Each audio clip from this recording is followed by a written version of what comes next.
Nous nous entretenons maintenant avec la sénatrice Michèle Audette. Bonsoir, Madame Audette. Oui, à vous.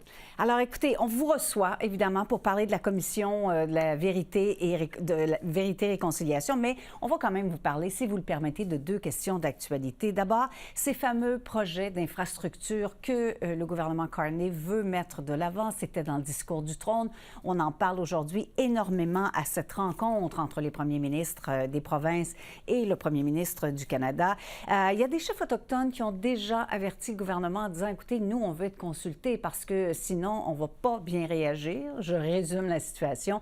Alors, est-ce que vous avez le sentiment que les communautés autochtones vont être consultées? Je nous le souhaite. Je souhaite, nous, du côté de ma nation, où je ne peux pas prétendre parler au nom de toutes les Premières Nations ou des peuples autochtones, mais c'est quelque chose qui a été revendiqué trop souvent, je vous dirais. Et on le voit, il y a des blocus au Québec là, au sein de l'industrie forestière avec un projet de loi là, au Québec là, qui touche la foresterie. Alors, de plus en plus, on va prendre notre place, de plus en plus, on va se mobiliser. Alors, j'espère que le nouveau gouvernement va honorer ce qui a été dit pendant la campagne et dans le discours du trône. Et ça, pour moi, c'est la base. C'est la base et le minimum là, à atteindre, c'est de s'assurer là, que les premiers peuples, le territoire est immense, alors si on veut extraire ou développer, ça dépend comment on veut le voir, faut pas juste prétendre que c'est une partie prenante, mais non, mais bien un peuple qui est là depuis des millénaires et qui a son droit dans tout processus d'exploitation ou de développement. Mm-hmm. Par ailleurs, les incendies dans l'Ouest mettent en lumière encore une fois les conditions de vie des différentes communautés autochtones qui se sont retrouvées souvent proches des foyers incendies dans plusieurs endroits. Alors, sans eau, sans électricité, qui ont dû être évacués par hélicoptère, c'est ce que certains chefs ont dit la semaine dernière. Ils ont donné une conférence de presse. Qu'est-ce qui doit être fait dans l'immédiat? Et je sais que ce n'est pas la première fois que vous en parlez, loin de là. Bien, dans l'immédiat, c'est de s'assurer là, que les gens sont protégés parce que souvenons-nous des effets des écoles résidentielles, comment on a été déportés de force. Alors, il y a beaucoup de générations là, qui sont encore vivantes, là, qui ont vécu une déportation forcée. Alors, moi, je l'ai vu quand il y a eu des feux au Québec là, avec ma nation. Alors ça, de bien les envelopper, de bien les rassurer que c'est pour des questions que leur traumatisme qui revient, c'est normal, mais dans ce cas-ci, c'est en cas d'un feu.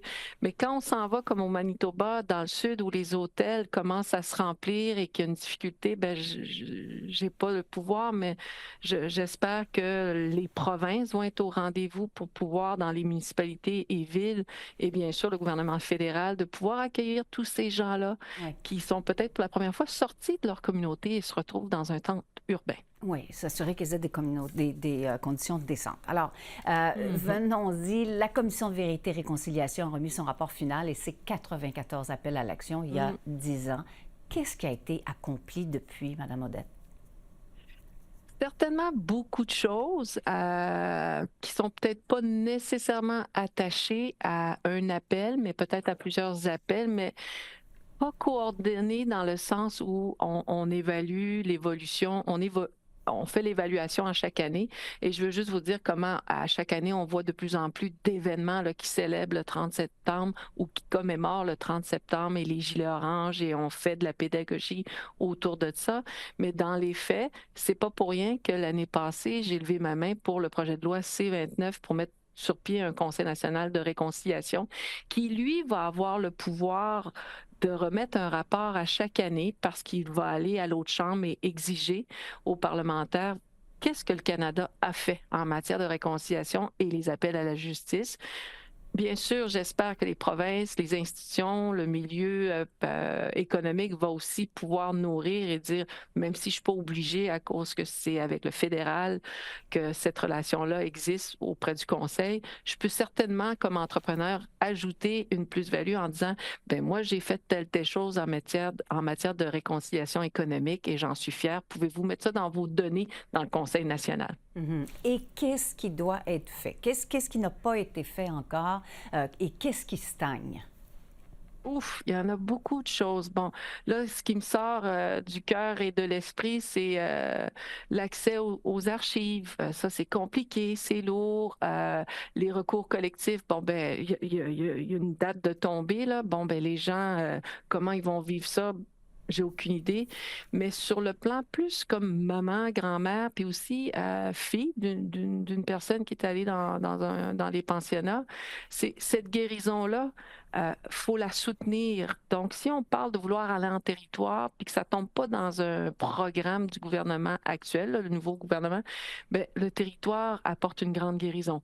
D'avoir nos universités et collèges autochtones, je rêve de voir ça avant mon dernier souffle. Alors ça, pour moi, c'est une priorité.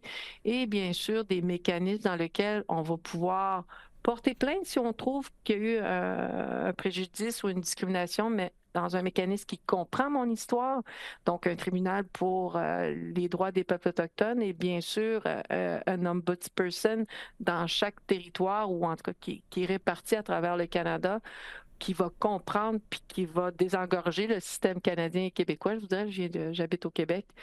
Mais ça, c'est vraiment du point de vue, là, ça ne veut pas dire que c'est ça la priorité. Alors, si vous disiez ça à ma mère, ça serait certainement d'autres choses. Oui, mais c'est quand même des grands chantiers. J'imagine que vous vous donnez des années en espérant que Oui, ça puisse se réaliser. avec amour. Madame Odette, merci d'avoir répondu à nos questions. Ça fait plaisir. Au revoir. Au revoir.